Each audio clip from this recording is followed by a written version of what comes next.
Bonjour, bonsoir, bonne nuit, c'est Altiste, on se retrouve pour une toute nouvelle vidéo et cette fois-ci on va parler animé et tout simplement animé original. Alors qu'est-ce que c'est? C'est assez simple, on parle énormément d'animé, mais quand on parle généralement d'animé, on parle d'adaptation de manga en animé. Plus particulièrement, en fait, on va tout simplement prendre un manga comme celui que j'ai là, à côté de moi, donc Orient Samurai Quest, et on va l'adapter en animé. Le produit original est donc un manga. On a le même principe plus ou moins avec les jeux vidéo.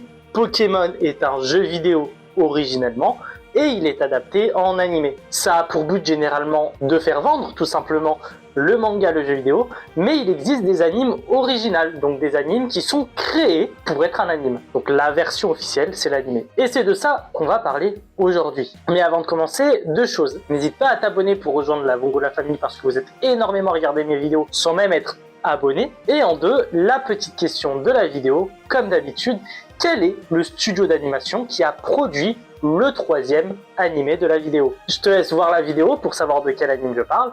Et tout simplement, tu as juste la barre des commentaires pour y répondre, tout simplement. Buddy Daddies, qu'est-ce que c'est? C'est tout simplement un animé qui est tout simplement produit par PA Works et disponible sur Crunchyroll depuis 2023.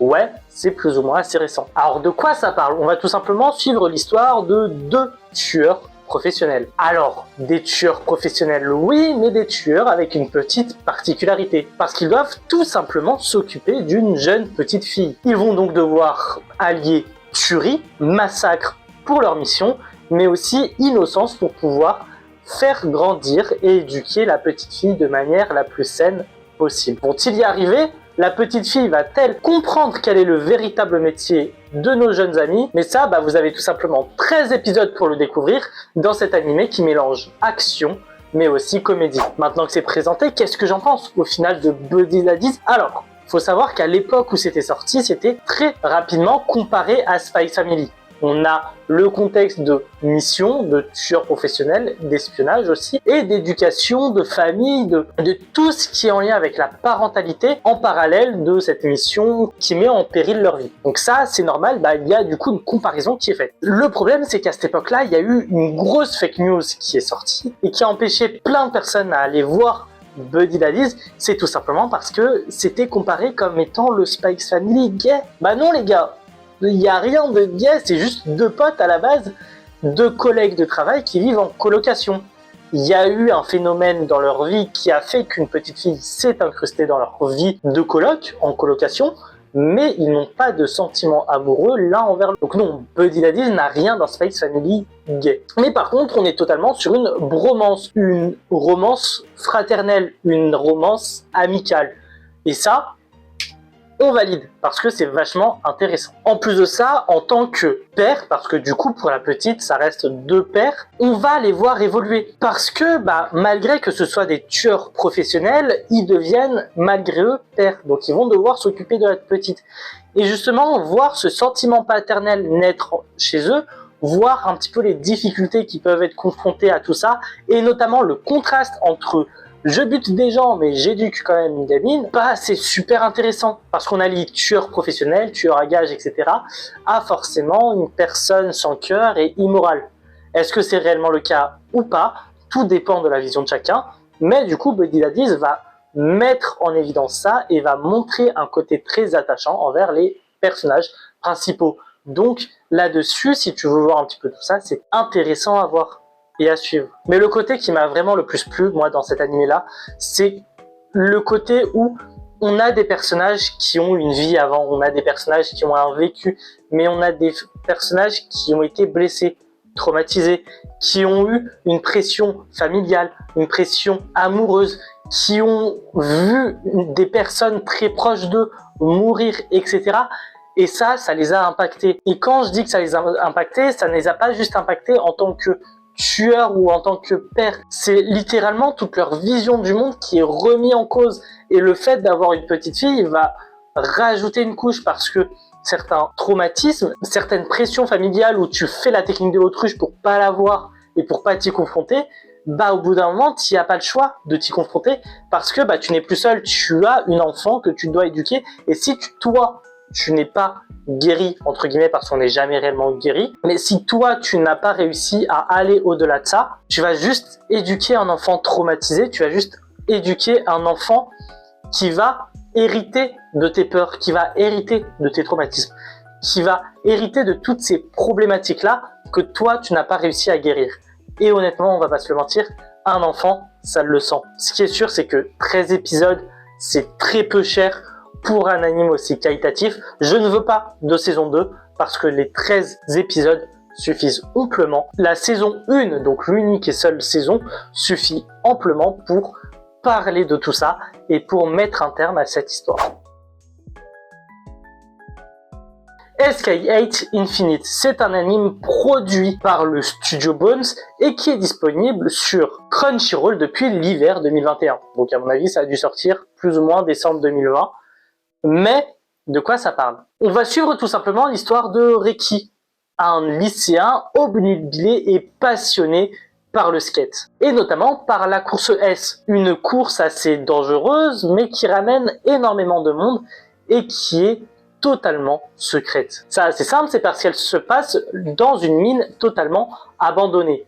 En tout cas, ce qui est sûr, c'est que dans la course S, et c'est ce qui permet d'amener un public énorme et fan de skate, c'est que tous les coups sont permis. Et ça, Reki, ça lui plaît énormément. Donc ouais, tu as totalement 12 épisodes pour suivre cette course clandestine et pour voir si Reki va tout simplement réussir à gagner lors de la course S. Maintenant, qu'est-ce que j'en pense de SK8 Infinite? Ça reste un anime qui mélange tranche de vie et sport. Parce que oui, l'anime parle juste de skate en réalité, mais qu'est-ce que c'est prenant. Franchement, je me souviens avoir un très bon souvenir parce que l'anime nous met dans ce contexte-là qui ramène beaucoup de moments de vie en réalité, mais aussi dans beaucoup de moments épiques du sport, de l'anime de sport, du manga de sport, avec tous ces codes, avec l'outsider qui débarque, qui en personne ne connaît, tu vois, c'est un inconnu total pour la majorité des cas, mais il va réussir à mettre en péril, entre gros guillemets, la réputation, les places de tous les sportifs qui sont déjà là, qui sont réputés et qui ont déjà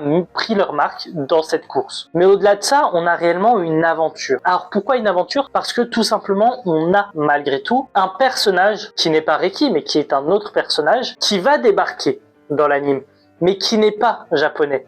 Donc il va devoir apprendre une nouvelle culture, il va devoir apprendre une nouvelle langue, il va devoir apprendre un nouveau sport qui est malgré tout très similaire à ce qu'il faisait avant. Donc je te laisse essayer de deviner quel sport je parle et d'où est-ce qu'il vient. Mais tous les codes qu'il avait de vie, de société sportif, il va devoir faire une mise à jour parce que ce n'est plus les mêmes au Japon. Et en plus de ça, bien sûr, ça va faire naître une romance, une relation fraternelle, une relation amicale très intéressante, mais assez fragile malgré tout parce que ça fait très peu de temps qu'ils se connaissent. Mais ça sera assez pour qu'ils se fassent confiance tous les deux. Alors pour le coup, faites vraiment attention parce qu'on a eu une annonce il y a très longtemps d'un OAV, donc d'un épisode bonus, d'un épisode spécial, et d'une saison 2. Malheureusement, ça date déjà de 2021-2022. On est en 2025, donc ça fait déjà 3 ans. Enfin, ça va faire 3 ans là dans pas si longtemps. Et on n'a toujours pas d'infos. Donc, je sais pas si on aura réellement une suite, mais je me dis qu'on a de plus en plus d'animes où on attend quand même 2, 3, 4 ans pour avoir de nouvelles infos au vu de tous les animes qu'on a à chaque saison et de toutes les annonces animes. C'est aussi sorti à une époque où on n'enchaînait pas les saisons. Là, on enchaîne beaucoup plus facilement les saisons. Après, ce sont pour la plupart des adaptations de manga en anime. Mais les animes originaux, n'oublions pas qu'ils ont besoin de préparation, donc de l'écriture. En plus, il faut tout simplement réaliser, dessiner, animé, etc. Donc c'est beaucoup plus long qu'une simple réadaptation d'un manga. On a déjà les bases qui est le manga au final. J'ai malgré tout un peu perdu espoir effectivement pour une saison 2. Si ça devait arriver, je ne dirais absolument pas non. Et j'avoue, j'ai un peu envie de me remater SK8, donc à tout moment je me le retape. Alors, clairement, ça c'est dit. Bon, Girls Bang Cry, c'est un animé disponible sur ADN et Crunchyroll. Bien sûr, par qui ça a été produit, ça je te rappelle que tu dois y répondre à cette question-là, parce qu'on est effectivement au 3e anime de la vidéo. Donc, qui a produit cet anime? Petit indice, parce que t'es arrivé jusque-là, c'est un studio d'animation qui a fait des animes extrêmement célèbre. De quoi ça parle? On suit tout simplement Nina, une jeune adolescente de 17 ans qui a quitté sa campagne natale pour pouvoir réaliser son rêve de faire de la musique à Tokyo. Elle va donc tout simplement créer son propre groupe de musique avec d'autres jeunes filles, mais malheureusement, elle va très vite être confrontée à l'impitoyable industrie musicale, mais aussi aux conflits internes que fait face un groupe ou à de la rivalité avec d'autres groupes de musique. En tout cas, ce qui est sûr, c'est que tu as 13 épisodes pour justement voir cet anime qui mélange tranche de vie et musique. J'ai les nombres d'épisodes juste devant moi, c'est pour ça. Je savais plus combien il y avait d'épisodes. Bon, j'avoue que cet anime, c'était un réel coup de cœur, sachant que ça a été sorti du coup en 2024, printemps 2024 si je dis pas de bêtises. Et l'un des points forts de cet anime, c'est tout le propos autour de l'harcèlement, parce que l'harcèlement, ça a des conséquences. L'harcèlement, c'est pas quelque chose de très positif. Normalement, on est tous d'accord pour le dire. Mais l'harcèlement, ça a un impact sur la vie de quelqu'un. Sur Nina, cet impact, c'est la frustration que ça a créé chez elle parce que c'est devenu une personne très frustrée. Et la seule solution pour évacuer toute cette frustration, c'est par la musique. Et c'est là où la musique a une importance assez cruciale, c'est parce que la musique, donc l'ABO et les musiques du groupe, notamment de Nina, partent totalement dans ce truc de « je veux réussir à dire ce qui me pèse ». Je veux réussir à me défrustrer. Et en plus de ça, Nina n'est pas la seule frustrée, parce que tous les membres de son groupe a eu un traumatisme, a eu une frustration d'une quelconque manière, d'une quelconque façon. Elles ont toutes quelque chose à raconter au travers de la musique, et ça colle totalement bien avec l'ADN, avec l'ambiance de l'anime. Au moins que ce soit la musique, l'ambiance ou les personnages, tout va dans la même direction, et on n'a pas une incohérence entre tout ça. Bon, ça a été également dit dans le synopsis, mais c'est vrai que du coup, ça s'inscrit dans un contexte où c'est hyper compliqué de se démarquer musicalement. Il y a énormément d'artistes, et pour la plupart des artistes, c'est un flop. Vous avez beau être hyper talentueux, si derrière il n'y a pas le succès qui va avec, tu ne peux pas forcément faire carrière dans la musique. Et se démarquer de tous ces groupes, de tous ces artistes, c'est très compliqué. En plus de ça, les tendances changent, les mouvements musicaux changent. Le rock qui était populaire dans les années 70-80, ce n'est pas la musique qui est populaire aujourd'hui. Donc on est plus sur du rap très chanté, très lyrique. Enfin lyrique. Quand on parle de lyrisme, généralement on parle de paroles et on n'est pas trop là-dedans. Mais on est beaucoup moins dans ce rap qui est très parlé, qui est très rythmique, mais très chanté, par contre, qu'on a aujourd'hui. Donc, les époques changent, les mouvements artistiques changent, et c'est démontré dedans. Donc ça, c'est super intéressant. Maintenant, et je vais toujours pas vous balancer qui est son studio d'animation avant la fin de la vidéo, mais c'est vrai que l'animation, je la trouve assez dommage. La 3D en soi sur les animes de musique ne me dérange pas parce que pouvoir animer quelqu'un qui chante, pouvoir animer des musiciens qui jouent, donc qui ont besoin d'un doigté parfois très rapide ou de coups d'archet très mouvementés, tu passes forcément par de la 3D, CGI, etc. Malheureusement, est-ce qu'ils auraient pas pu le laisser comme beaucoup d'animes de musique le font, juste pour les moments de scène, juste pour les moments de concert, donc des moments assez importants, même pour les répétitions, tu vois, mais vraiment des moments bien marqués. Parce que c'est vrai que parfois, la 3D qui est censée rendre les mouvements plus fluides, va parfois ralentir certains mouvements, va ralentir l'animation, et ça se voit. J'avais remarqué ça surtout au début de l'animé, et je trouve ça vachement dommage parce que malheureusement ça se voit et ça te fait sortir un petit peu du truc. Petit bémol là-dessus, mais bon, ça peut pas être parfait, et malgré tout, l'anime marche énormément. Bon, le dernier animé, donc Megalobox, produit par TMS Entertainment et qui est disponible, alors là, partout. Alors là, normalement, vous ne devriez pas avoir de soucis à le retrouver. Alors, partout, oui et non, parce qu'il manque certaines plateformes. Mais en gros, il est disponible sur Prime Video, il est disponible sur Netflix et sur Crunchyroll. Donc, ce qui est déjà pas mal. Bon, il manque Disney+, et ADN. On ne peut pas tout avoir, mais ça fait déjà 3 plateformes qu'à peu près tout le monde a, parce que généralement les gens ont soit Prime soit Netflix, et pour l'anime, soit ils ont ADN, soit ils ont Crunchy, mais plus ont Crunchy. Bref, c'est accessible un peu partout en tout cas. Mais de quoi ça parle? Il faut savoir qu'il existe une box assez spéciale, parce que cette box-là se joue via des exosquelettes. On appelle ça tout simplement le Megalobox. Junk Dog est tout simplement un boxeur, enfin mégalo-boxeur clandestin et qui pour survivre n'aura pas le choix que de faire des matchs clandestins sur des paris qui sont parfois très truqués. Ouais, quand tu vis dans la pauvreté, malheureusement tu n'as pas d'autre choix que de faire ça. Bon, tout va changer malgré tout lorsqu'il va rencontrer Yuri, le champion en titre de la Megalovania, le tournoi officiel national ou international, je ne sais plus, de Megalobox. En tout cas, ce qui est sûr pour Junk Dog, c'est qu'il va avoir une mission en tête, vaincre tous ses adversaires pour de nouveau l'affronter, et cette fois-ci de manière beaucoup plus officielle. Va-t-il réussir? Bah pour le coup, tu as 2 saisons de Megalobox pour le savoir. Je l'aurais deviné, on est sur un manga de sport, enfin un anime de sport. Et bien sûr, si tu es fan de sport, qu'est-ce que tu vas kiffer? Notamment par rapport à l'évolution des sports. C'est pas nouveau. On le sait que les sports de combat et les arts martiaux sont toujours en quête d'évolution. C'est pour ça qu'il y a parfois des variantes d'un même sport. Je pense notamment à la boxe anglaise et à la boxe française. Initialement, c'était sûrement un unique sport, mais qui a connu ses variantes. Chacun une. Mais cette fois-ci, on va amener une nouvelle technologie, les exosquelettes. Donc, qui vont avoir une utilité différente, une utilité de soutien, mais qui est présente en tout cas dans le sport et qui peut être très intéressant de voir comment est-ce qu'on peut adapter les nouvelles technologies et des sports plus traditionnels. Mais en plus de ça, il y a un côté carrière sportive pas fixe. On le sait tous, c'est normal, toutes les carrières sportives s'arrêtent très tôt. C'est genre le genre de métier où ta retraite est la plus tôt, tu vois. On est, selon les sports, à 30-40 ans, tu vois. Rien qu'au foot, généralement, les joueurs prennent leur retraite entre 30 et 40 ans. Mais il y a différentes façons de rebondir et différentes façons de toujours rester dans ce cadre sportif.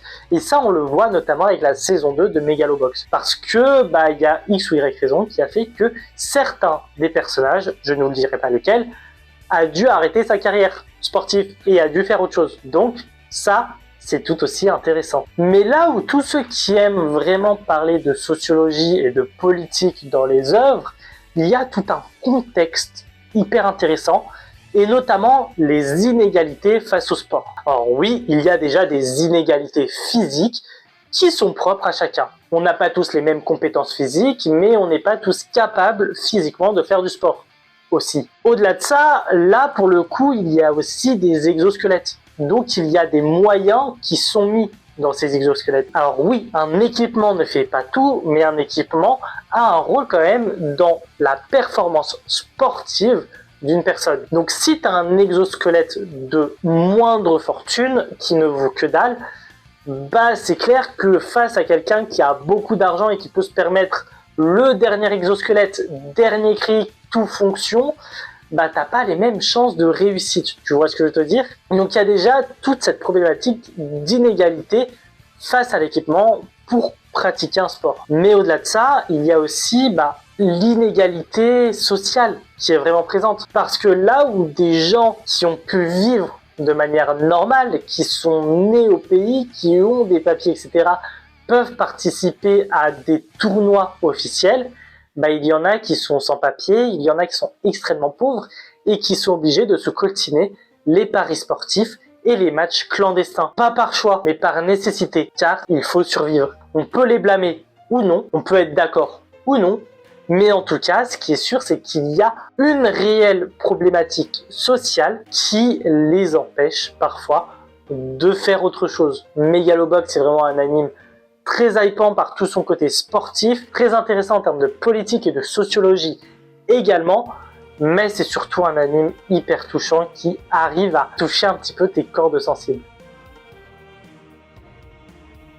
Bon, avant de se quitter, je te pose une dernière fois la question avec un indice en plus pour te féliciter justement d'être resté jusqu'à la fin, mais quel est le studio d'animation qui a produit le 13e anime, donc Girls Band Cry? Dernier petit indice, c'est tout simplement le même studio d'animation qui a produit Digimon, One Piece ou Dragon Ball. Bref, alors que je te donne la réponse, j'ai voulu parler un petit peu des animes originales parce qu'on met énormément en avant soit les films d'animation qui sont des produits originaux, les Ghibli, les Miyazaki, etc.